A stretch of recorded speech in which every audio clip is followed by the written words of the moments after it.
Hello friends, welcome to my channel. Today's நம்ம சேனலில் என்ன பார்க்க போகிறோம்னா சூப்பரான ஒரு சட்னி பார்க்க போகிறோம். அதுக்கு அடுப்பில் ஒரு வானல் வச்சு எண்ணெய் சூடு பண்ணிக்கலாம். இப்போ அதில் 3 காஞ்ச மிளகா போட்டுக்கலாம்.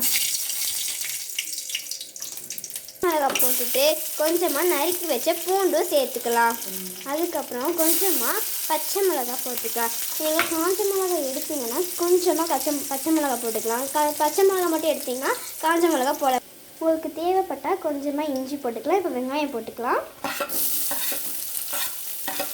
வெங்காயம் சீக்கிரமாக வதக்கிறதுக்கு கொஞ்சமாக கல்லுப்பு போட்டு வதக்கிக்கலாம். இப்போது நம்ம சட்னிக்கு தேவையான அளவு பொட்டுக்கடலை போட்டுக்கலாம்.